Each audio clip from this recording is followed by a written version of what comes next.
সূরা আল ফজর। রহমান রহিম আল্লাহ তাআলার নামে।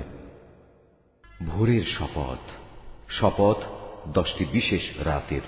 শপথ জোড় সৃষ্টির ও বেজোড় স্রষ্টার।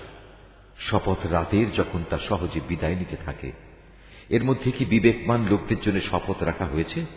তুমি কি দেখনি তোমার মালিক আদ জাতির লোকদের জন্য কেমন ব্যবহার করেছেন? এরাম গোত্র ছিল বড় বড় স্তম্ভ বিশিষ্ট প্রাসাদের অধিকারী। জ্ঞান ও ঐশ্বর্যের দিক থেকে জনপদে তাদের মতো কাউকেই এর আগে সৃষ্টি করা হয়নি। সমৃদ্ধশালী জাতি ছিল সামুদ। তারা পাহাড়ের উপত্যকায় পাথর কেটে সুরম্য অট্টালিকা বানাত। অত্যাচারী ফেরাউন যে কিলক গেঁথে শাস্তি প্রদানকারী জালেম ছিল, এরা দেশে দেশে আল্লাহর সাথে বিদ্রোহ করেছে। এরা তাতে বেশি মাত্রায় বিপর্যয় ও অশান্তি সৃষ্টি করেছে। অবশেষে তোমার প্রতিপালক তাদের উপর আযাবের কোড়ার কষাঘাত হানলেন। তোমার মালিক এদের ধরার জন্য ওঁত পেতে রয়েছেন। মানুষটা এমন যে যখন তার মালিক তাকে নিয়ামত, অর্থ সম্পদ ও সম্মান দিয়ে পরীক্ষা করেন, তখন সে বলে, হ্যাঁ, আমার মালিক আমাকে সম্মানিত করেছেন। আবার যখন তিনি ভিন্নভাবে তাকে পরীক্ষা করেন এবং এক পর্যায়ে তার রিজিক সংকীর্ণ করে দেন, তখন সে নাখুশ হয়ে বলে, আমার মালিক আমাকে অপমান করেছেন।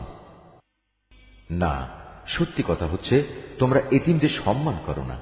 মিসকিনদের খাওয়ানোর জন্য তোমরা একে অপরকে উৎসাহ দাও না। তোমরা মৃত ব্যক্তির রেখে যাওয়া ধন সম্পদ নিজেরাই সব কুক্ষিগত করে নাও। বৈষয়িক ধন সম্পদ তোমরা গভীরভাবে ভালোবাসো না, তেমনটি কখনোই উচিত নয়। স্মরণ করো, যেদিন এই সাজানো পৃথিবীটাকে চূর্ণ বিচূর্ণ করে দেয়া হবে, সেদিন তোমার মালিক স্বয়ং আবির্ভূত হবেন, আর ফেরেশতারা সব সারিবদ্ধভাবে দাঁড়িয়ে থাকবে। সেদিন জাহান্নামকে সামনে হাজির করা হবে, যেদিন প্রতিটি মানুষই তার পরিণাম বুঝতে পারবে। কিন্তু তখন এ বোধোদয় তার কি কাজে লাগবে? সেদিন এ হতভাগ্য ব্যক্তিরা বলবে, কত ভালো হতো যদি আজকের এই জীবনের জন্য কিছুটা ভালো কাজ আগে ভাগে পাঠিয়ে দিতাম। সেদিন আল্লাহ তাআলা এই বিদ্রোহীদের এমন শাস্তি দেবেন যা অন্য কেউ দিতে পারবে না, এবং তার বাঁধনের মতো বাঁধনেও কেউ পাপীদের বাঁধতে পারবে না। নেককার বান্দাদের বলা হবে, হে প্রশান্ত আত্মা, তোমরা তোমাদের মালিকের কাছে ফিরে যাও সন্তুষ্ট চিত্তে ও তাঁর প্রিয় ভাজন হয়ে। অতঃপর তোমরা আমার প্রিয় বান্দাদের দলে শামিল হয়ে যাও আর আমার অনন্ত জান্নাতে প্রবেশ করো।